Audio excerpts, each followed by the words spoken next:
de lui faire réagir, mais il ne réagissait plus. Cet homme-là, il était mort dans sa chair. Il est devenu maintenant un homme spirituel. L'homme charnel, c'est qui? L'homme charnel, c'est une personne qui a reçu l'Esprit de Dieu. Mais les soucis du monde envahissent son cœur et il commence à murmurer. L'homme charnel, c'est qui? C'est l'homme qui a reçu l'Esprit de Dieu. Mais à cause de la colère, il commence à poser un certain nombre d'actes répréhensibles. Parce que quand la colère est en toi, tu ne peux plus suivre l'Esprit. Parce que la colère a son enseignement à part. Quand les soucis sont en toi, tu ne peux plus suivre l'Esprit. Parce que les soucis ont aussi leur enseignement. L'enseignement des soucis, c'est que depuis que Dieu t'a donné la promesse là, il t'a dit que tu vas enfanter Isaac. Maintenant, ta femme Sarah, elle a déjà dépassé la ménopause. Et toi-même, tu es déjà vieux. Et la promesse est toujours là, chaque jour. Tes descendants seront nombreux comme les étoiles du ciel, comme le sable de la mer. Chaque jour, les prophéties sortent sur toi et le temps ne fait que passer. Donc, les soucis et les inquiétudes ont aussi leur enseignement. Ça te prêche. Alors, il te donne un enseignement biblique. Vous savez que même les soucis ont un enseignement biblique. L'enseignement biblique des soucis, c'est que un jour, Jacob a lutté avec Dieu. Il est sorti vainqueur. Donc aujourd'hui, je vais lutter avec Dieu.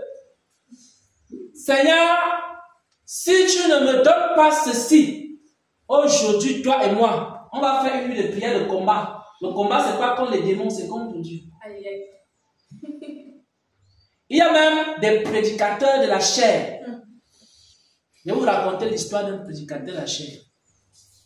Il prêchait selon la chair aux hommes charnels pour leur enseigner comment on pratique la chair.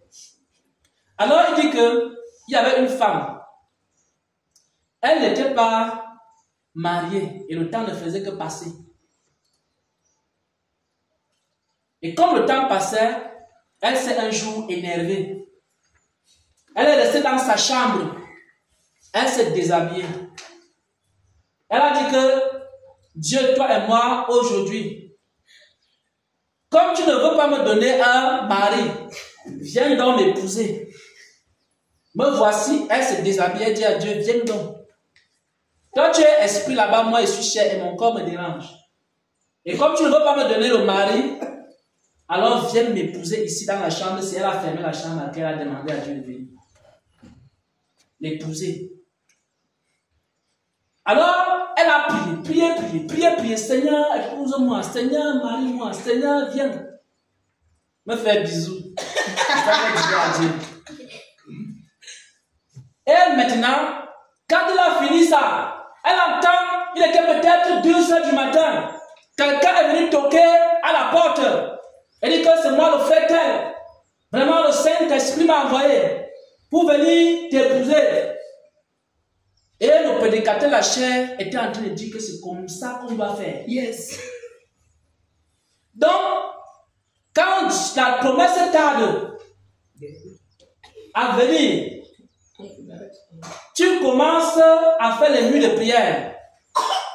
Tu commences à dire à Dieu, si tu ne me bénis pas, je ne viens pas à l'église. Si tu ne me bénis pas, je ne vais plus t'adorer. Et tu vas voir, Dieu va rester comme ça, il va dire que non, j'ai trop besoin que la personne s'y m'honore. Donc, il faut que je fasse tout pour bénir la personne. Ça, c'est l'homme charnel. Vous allez voir beaucoup de personnes font des prières charnelles à Dieu. Et chaque fois, ils sont en train de dire, Seigneur, je donne 48 heures. Je te donne 24 heures. Il te donne une semaine. Si l'année s'est finie comme ça, là, que moi je n'ai pas eu le travail, l'année si ça a fini. Toi et moi, ça c'est terminé. On se sépare. Seigneur, si je n'ai pas le bac aujourd'hui, le baccalauréat, cette année-ci là, c'est fini. Je vais maintenant vivre ma vie comme bon me semble. Ça, c'est les prières des hommes charnels. Et beaucoup sont dans les églises. Et aujourd'hui, ils sont en train d'enseigner aux hommes comment on pratique la chair. Et maintenant, il y a l'homme spirituel. Amen. Yes. Yes, yes. Jésus. L'homme spirituel, c'est celui qu'il ait l'argent ou qu'il n'ait pas l'argent.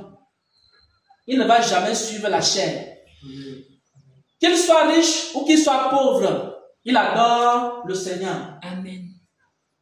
Paul a dit ceci: je sais vivre dans la disette, je sais vivre dans l'abondance. Et les apôtres enseignaient le contentement. Amen. Et Paul est allé plus loin. Il a dit: si nous avons la nourriture et le vêtement, cela nous suffit. Amen. C'est ça donc spirituel. Que tu aies la voiture ou tu n'aies pas la voiture, tu vas toujours célébrer le Seigneur. Amen. Que tu aies le bac ou que tu n'aies pas le bac, tu vas toujours célébrer Dieu. Que tu sois malade ou que tu sois en bonne santé, tu vas célébrer le Seigneur. Parce que si ma fille, elle était charnelle, qu'est-ce qu'elle allait faire? Elle allait dire: je suis trop fatiguée aujourd'hui, je n'adore pas. Seigneur, je reste dans la chambre. Si tu ne me guéris pas là-bas dans la chambre, je ne peux pas t'adorer. Je ne peux pas te louer. Je ne peux pas te célébrer. Je vais rester dans la chambre jusqu'à ce que le culte finisse. Mais elle a dit: que je sois en bonne santé, que je sois malade, moi je vais célébrer mon Père. Je vais célébrer le Seigneur. Amen. Vous voyez la puissance de l'homme spirituel. L'homme spirituel, rien ne peut l'arrêter. C'est pour ça que l'apôtre Paul dit ceci: qui va nous séparer de l'amour de Christ? Est-ce que c'est la souffrance? Est-ce que c'est le rejet? Est-ce que c'est quoi? La disette? Est-ce que c'est l'abondance? Est-ce que c'est le célibat?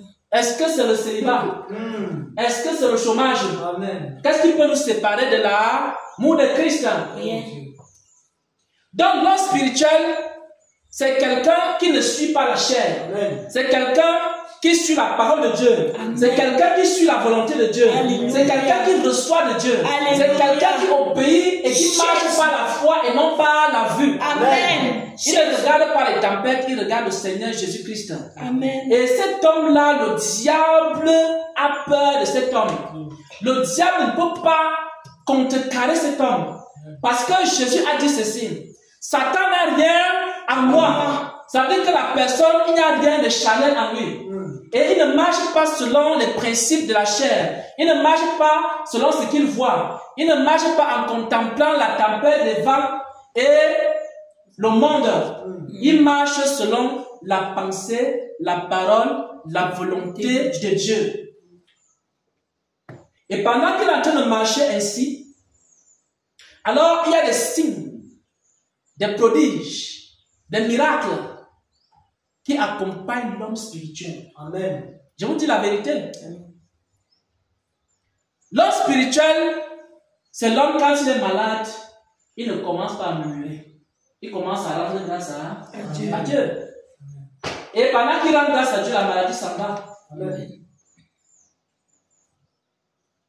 Et enfin, je vais partager un témoignage.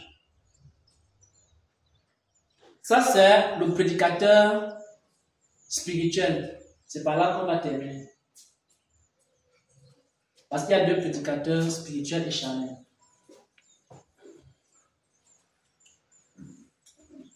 Il y a de cela quelques temps, peut-être, ou quelques années, le Seigneur m'avait donné un songe. Et dans le songe,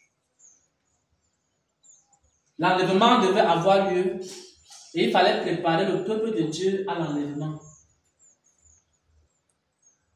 Et maintenant, j'étais en train de parcourir le monde et donner des enseignements aux gens, leur dire, voici l'enlèvement est proche, Jésus arrive, il faut que vous préparez à l'enlèvement. J'étais en train de leur dire que je vais leur montrer le chemin. Et puis, pendant que j'étais en train de vouloir leur montrer le chemin, j'ai vu qu'il n'y avait pas de chemin. J'ai dit, l'enlèvement arrive. L'enlèvement est proche et j'appelais les gens. Parce que la mission que le Seigneur m'a donnée, c'est quoi? Préparer le peuple de Dieu à l'enlèvement de l'église. J'étais en train de prêcher ce message-là. Je disais aux gens, venez, le Seigneur est là. Mais à un moment donné, dans le son, on montre qu'il n'y a pas de chemin. On devait aller à l'enlèvement, le chemin n'était pas là. Et il y a maintenant quelqu'un qui apparaît. La personne me rencontre. Et la personne me demande ce que je suis en train de faire. Je lui dis que je suis en train de préparer le peuple à l'enlèvement de l'église. Et maintenant, je lui disais maintenant qu'il n'y a pas de chemin. Et c'est là qu'il me dit que c'était lui qui était le chemin. C'est ce jour-là que j'ai compris une chose. Le chemin qui mène au ciel, le chemin qui nous conduit à l'enlèvement de l'église, c'est le Seigneur Jésus-Christ lui-même. Amen. Et c'est à partir de là que j'ai compris que les messages que nous devons prêcher, enseigner, communiquer aux gens, ça doit venir de lui parce que c'est lui qui est le chemin. Si vous voulez que dans cette église-ci, les gens soient sauvés, on doit seulement suivre le chemin qui est Christ. C'est-à-dire, tout ce qu'il va nous dire ici. S'il nous dit qu'il y a les soucis, on travaille sur les soucis. S'il nous dit qu'il y a les inquiétudes, on travaille dessus. S'il nous dit qu'il y a des dangers qui arrivent, comme par exemple, il m'a donné cette révélation pour communiquer à une personne qui sera en famille. S'il nous dit que tu auras des problèmes en famille, il y aura des éclats de voix qu'il faut éviter, mais il faut rester dans la parole de Dieu. Ne manifeste pas la chair. C'est parce qu'il voit des choses qui vont venir. Il nous prépare à ces choses. Tout ce qu'on doit faire, c'est nous préparer aux événements qui arrivent. Parce que c'est lui qui révèle ces choses et nous, on doit simplement obéir. Le seul chemin, c'est Jésus-Christ. Alors, hier, j'étais à un enterrement. Parce que c'est depuis ce jour-là que je prêche ce que Dieu me révèle. Je ne prêche plus rien d'autre que ce qu'il me communique, qu'il me révèle, qu'il m'enseigne. Et j'étais hier à un enterrement. Pendant que j'étais là-bas, un débat a éclaté. Il y avait des femmes qui étaient là, et étaient en train de critiquer d'autres femmes. Vous savez, dans l'impudicité, il y a niveau et niveau. Vous savez que parfois, les femmes qui font le make-up et qui se maquillent et qui mettent le rouge à lèvres, et qui mettent un peu de rouge à lèvres, ces femmes-là critiquent les femmes qui portent les boucles de nez et qui mettent beaucoup de rouge à lèvres. Donc même dans l'impudicité, il y a niveau et niveau. Quand quelqu'un n'a pas le tatouage, mais la personne quand même porte les mèches et les greffes, la personne va se moquer de celui qui a le tatouage, en oubliant que la personne elle-même elle a les mèches. Et je voyais donc des femmes. Elles avaient les mèches sur la tête. Elles avaient... Mais les mèches, ce n'était pas les gens de mèches trop voyantes. Vous savez que quand quelqu'un a les mèches d'une couleur, elle se moque de celle qui a les mèches de couleur jaune. Je dis que regardez comment elle se maquille. Regardez comment elle est vêtue. Parce qu'il y a des femmes ici, elles portent des mèches de couleur jaune, alors qu'elles devraient être comme nous qui portons les mèches sans couleur, ou de couleur marron. Donc elles vont monter quoi avec ces mèches de couleur jaune. Couleur frappante. Voilà, les couleurs qui frappent. Donc, les petits pécheurs, ils critiquent les grands pécheurs. Et ceux qui se maquillent beaucoup sont critiqués par ceux qui se maquillent un peu. Et nous étions dans ce débat-là. Il y avait donc des femmes qui étaient saintes à leurs yeux. Parce qu'elle portait les mèches, les greffes, un petit rouge à lèvres, mais pas beaucoup. Yes. Et elles étaient en train de critiquer maintenant d'autres femmes qui vont jusqu'à mettre les faux cils. Donc ceux qui mettaient les faux cheveux critiquaient les femmes qui mettent les faux cils. En oubliant qu'ils sont tous dans la fausseté. Jusqu'à celles qui avaient les faux cheveux, elles disaient donc qu'il y a certaines femmes, quand elles ont les faux cils, parfois ça devient une maladie, ils doivent faire les opérations. Sans se rendre compte que même les greffes là, ça gratte aussi, ça donne les maladies de la peau. Parfois ça commence à gratter et ça crée des maladies. Alors pendant qu'on discutait, moi j'étais en train de leur enseigner qu'il faut être naturel. Amen. Parce que Dieu, on ne doit rien ajouter et rien enlever à ce que Dieu nous a donné. Et pendant que je prêchais cela, je me suis rendu compte qu'il y avait une qui, elle, quelque part, elle était charnelle. Parce qu'il y a l'homme animal, il y a l'homme charnel. Elle avait, quand je causais avec elle, je sentais qu'elle avait l'esprit de Dieu. Mais qu'elle avait été mal enseignée. On a causé pendant un certain temps. Les autres se sont séparés, j'ai essayé d'expliquer ce que je pouvais expliquer. À la fin, je suis parti. Je me suis retiré. Pourquoi je me suis retiré? Il faut comprendre ce qu'on appelle l'homme spirituel. Je voulais savoir exactement ce que je pouvais dire à cette femme. Pour qu'elle croie. Parce que je l'avais aimée. Je voyais comment elle cherchait Dieu. Elle avait des témoignages de ce que le Seigneur a fait dans sa vie. Et quand je voyais même ses make-up, son maquillage, je voyais qu'elle se battait pour ne pas mettre ces choses. Peut-être que c'est son mari qui la forçait seulement à mettre. Donc quand je voyais un peu son attitude, et je me suis retiré, j'ai dit je reviens dans 10 minutes ou 15 minutes. Et pendant que je marchais donc, je commençais à poser la question à Dieu, qu'est-ce que je peux dire à cette femme? Parce que je vais revenir tout à l'heure. Il faut que je lui dise quelque chose. Alors, quand je suis revenu, le Seigneur m'a communiqué le message pour elle. Je l'ai donc appelé. C'est la seule pour causer avec elle. Je lui ai dit que bon, depuis qu'on a causé là, je me suis rendu compte que toi, tu veux connaître les choses de Dieu.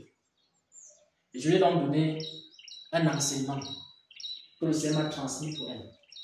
Je lui disais ceci. Lorsque il y a une doctrine qui sort, est-ce que la femme doit porter le pantalon ou la femme ne doit pas porter le pantalon? Certains prédicateurs disent oui et d'autres disent non. Et celui qui dit oui a des versets bibliques, celui qui dit non a aussi des versets bibliques. Celui qui dit oui a des arguments, celui qui dit non a des arguments. Et parfois on est dans la confusion et on ne sait pas où se trouve la vérité. Et pendant que je lui parlais, je lui disais que dans ce cas, voici ce qu'il faut faire.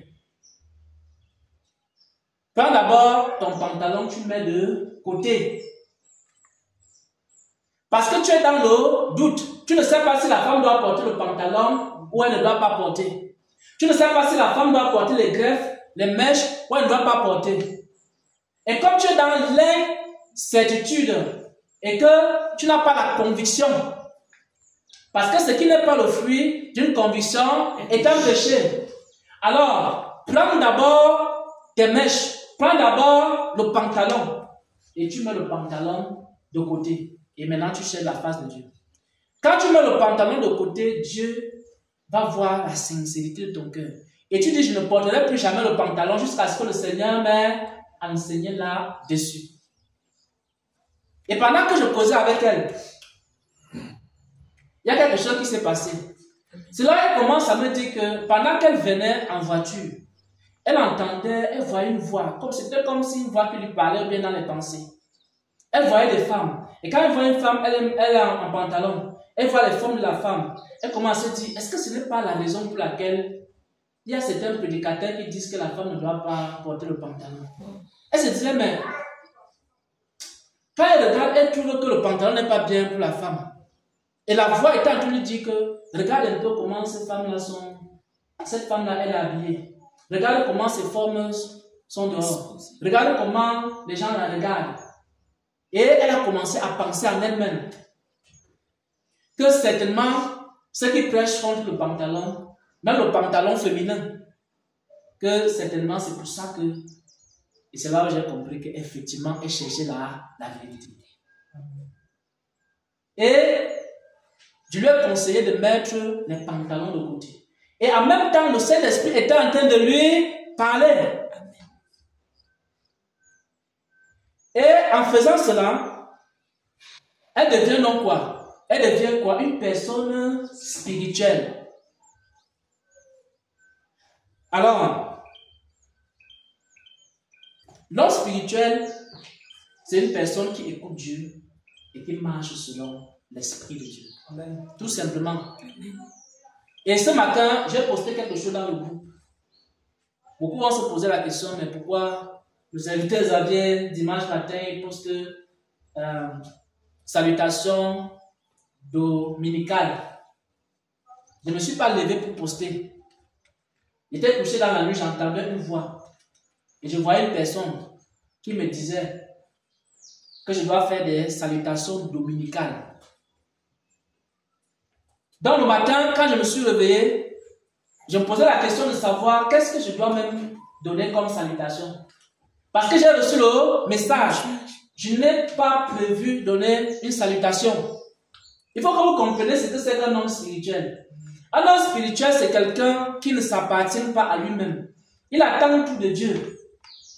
Il est disposé à ce que Seigneur ordonne, j'obéirai. Il est seulement là comme ça. Il ne se gêne pas. Il n'a pas de problème. Il n'a pas d'inquiétude. Il ne se préoccupe pas du lendemain. Il sait seulement qu'à n'importe quel moment, Dieu peut l'interrompre et lui dire, je veux que tu fasses telle chose. Il faut qu'il réponde présent. Si le jour que Dieu veut que tu fasses quelque chose, tu es absent, tu n'es pas un homme spirituel. Tu es une personne charnelle. Alors, dès que j'entends la voix, je sais maintenant que je dois faire les salutations dominicales. Donc, le dimanche, là, je dois saluer. Mais je pose la question non à Dieu, mais je dois dire quoi. Je commence à méditer là-dessus. Et il y a un léger sommeil qui m'a pris. Et pendant le léger sommeil, alors, l'Esprit de Dieu commence à m'enseigner ce que je dois dire dans les salutations dominicales. Et quand il m'a dit ça, j'ai commencé à noter. Après que j'ai noté, j'ai dit, je ne comprends pas encore vraiment ce que le Seigneur veut dire. J'ai commencé à adorer. Et pendant que j'adorais, il me montrait des personnes qui murmuraient dans leur cœur. Des personnes qui étaient en train de dire que moi, je fais le dépouillement. C'est depuis 2021. C'est depuis 2020. C'est depuis 5 ans que j'ai fait le dépouillement. J'ai enlevé les ornements. J'ai enlevé les bijoux. J'ai enlevé telle chose.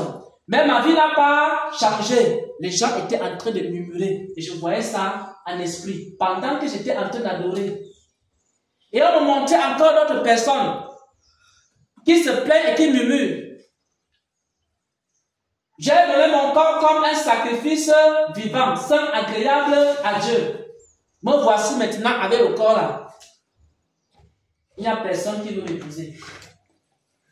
Et on ne faisait que me montrer encore d'autres catégories. Et les autres qui se plaignaient, je me suis sacrifié. J'ai fini de me sacrifier comme ça, mais je n'ai même pas encore trouvé le travail.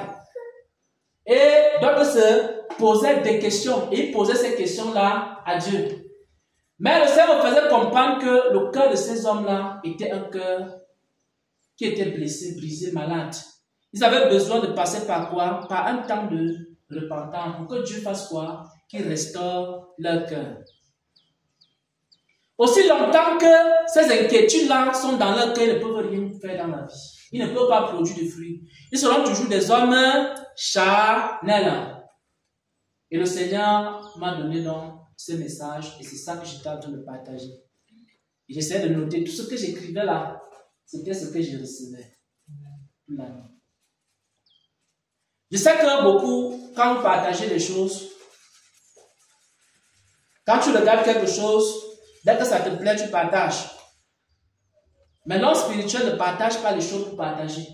Il prend du temps dans la présence de Dieu avant de partager un cantique, avant de partager une parole, avant de partager un enseignement. Il prend du temps dans la présence de Dieu pour savoir si c'est la pensée et la volonté de Dieu. L'homme spirituel, c'est quelqu'un qui est mort dans sa propre volonté. C'est quelqu'un qui ne s'appartient plus à lui-même. C'est quelqu'un qui appartient à Dieu. C'est quelqu'un qui ne s'inquiète pas. C'est quelqu'un qui ne mène pas une vie naturelle. C'est quelqu'un qui vit une vie surnaturelle. C'est quelqu'un qui n'est pas avec vous dans la vallée des inquiétudes. Il n'est pas avec vous dans la vallée des murmures. Il n'est pas avec vous dans la vallée de quoi encore? La vallée de la méchanceté. Il n'est pas avec vous dans la vallée de l'incrédulité. Il est dans les hauteurs de la foi. Amen. Il est dans les hauteurs de la compréhension des mystères du royaume de Dieu. Pendant que vous êtes en bas, lui là en haut, en train de voir les grands mystères, en train de voir comment le royaume de Dieu est, en train de voir comment c'est organisé, en train de voir la place qu'il va occuper dans l'éternité, en train de voir comment il va dominer sur les forces du mal, en train de voir comment il va libérer les âmes qui sont captives, en train de voir comment il peut plaire à Dieu. Donc lui, il est dans les hauteurs. Et l'homme charnel, il est toujours là, dans les choses de la terre, en train de réfléchir, en train de penser. Dieu m'avait promis ça. Dieu m'avait dit qu'il va faire ceci. N'est-ce pas, je me suis dépouillé. N'est-ce pas, j'ai accepté. N'est-ce pas, j'ai fait ceci. N'est-ce pas, j'ai fait cela. Je ne vais plus donner les dîmes. Je ne vais plus donner les offrandes. Si Dieu ne me donne pas les papiers, je ne vais pas donner la dîme. Il faut que Dieu résolve d'abord mon problème. Parce que comme il n'a pas encore résolu mon problème, je ne donne pas la dîme. Je ne donne pas l'offrande. Je ne chante même plus. Quand je viens à l'église, je croise mes bras et dis, Dieu, si tu veux que j'adore et je chante et je te célèbre, résous d'abord mon problème. Ça, c'est l'homme charnel. Voilà ce que je voulais partager avec le peuple de Dieu. Être charnel, spirituel ou animal, ça dépend de l'homme. Moi, depuis plusieurs années, j'ai commencé à être un homme spirituel. Je veux encore être plus spirituel que je ne suis à l'heure actuelle. Est-ce qu'il y a quelqu'un qui veut être spirituel? Dans la salle. Voilà. Donc, l'homme spirituel, c'est l'homme quand Dieu t'appelle. La chair va te prêcher, va te dire que tu as les enfants, tu vas manger quoi, tu vas faire ceci, tu vas faire comment. Il faut d'abord que tu partes travailler dans le monde pendant 10 ans, 15 ans. Comme ça, tu construis d'abord, comme ça, tu as d'abord le terrain, comme ça, tu as d'abord tes entreprises et tes business, ça marche. Maintenant, quand tu auras 75 ans et que tu as déjà investi, tu as des entreprises qui marchent, tu peux commencer à servir Dieu. À ce moment-là, tu peux servir Dieu. Sauf qu'à 74 ans, tu peux mourir. Et même si tu commences l'œuvre à 75 ans, tu ne peux rien faire. Parce qu'il y a des gens que Dieu t'a déjà remplacé, il y a des gens que Dieu a déjà remplacé depuis. Dieu les a appelés depuis l'âge de 16 ans, ils ne sont pas venus. Après, là encore, appelés à 25 ans, ils ne sont pas venus. Parce qu'ils cherchaient d'abord à arranger leur vie.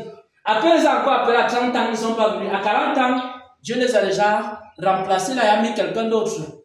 Quand tu vas encore venir dire que j'avais eu un songe que je suis un serviteur de Dieu, te dit qu'on ne te connaît pas dans la moisson de Dieu, vis ta vie.